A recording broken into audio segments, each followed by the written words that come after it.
Assalamualaikum warahmatullahi wabarakatuh. Nama saya Farah Wardani, kelas 8A nomor absen 14. Saya akan menyampaikan rangkuman bab 1 sampai 6 pelajaran pendidikan agama Islam semester 1. Bab 1, rendah hati, hemat dan sederhana. Rendah hati disebut juga dengan tawadu. Pengertian tawadu adalah sikap diri yang tidak merasa lebih dari orang lain.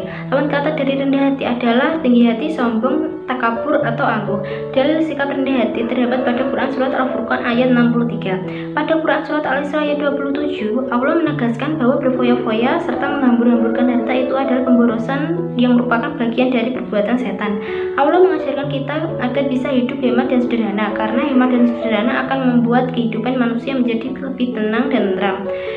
Bab kedua, meyakini kitab-kitab Allah. Iman kepada kitab Allah berarti percaya dan yakin dengan sepenuh hati bahwa Allah telah menurunkan kitab-kitabnya kepada Rasulnya.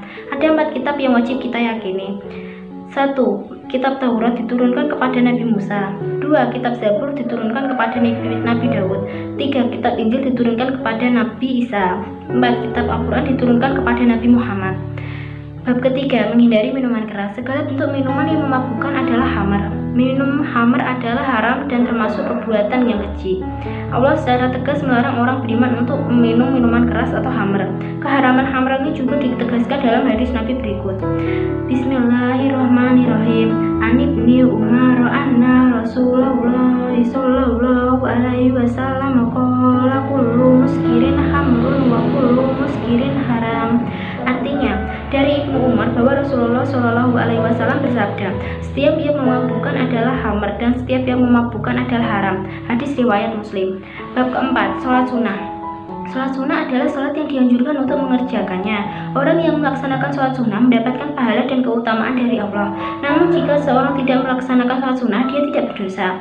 Sholat sunnah yang dilaksanakan secara berjamaah adalah sholat Idul Fitri, sholat Idul Adha, sholat kusufi syam'i atau gerhana matahari, sholat kusufil qamari atau gerhana bulan, dan sholat istiqomah atau memohon hujan. Sholat yang dikerjakan secara munfarid atau sendirian adalah sholat rawatib, sholat tahiyatul masjid, dan sholat istikharah. Sholat yang boleh dikerjakan berjamaah dan boleh dikerjakan secara munfarid adalah sholat tarawih, sholat witir, sholat duha, sholat tahajud, dan sholat tasbih. Bab kelima, sujud. Sujud merupakan satu bentuk pasrahan dan penghambaan diri kepada Allah. Hanya kepada Allah sajalah manusia itu boleh bersujud. Sujud syukur ialah sujud yang dilakukan ketika seorang memperoleh kenikmatan dari Allah atau terhindar dari bahaya. Sujud sahwi adalah sujud yang dilakukan dalam sholat.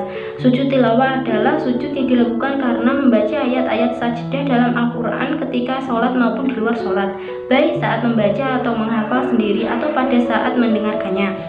Bab ke-6, ilmu pengetahuan pada masa Umayyah. Daulah Umayyah mengalami 2 periode, yaitu periode di Damaskus dan di Cordoba, Andalusia. Daulah Umayyah di Damaskus berdiri selama 90 tahun.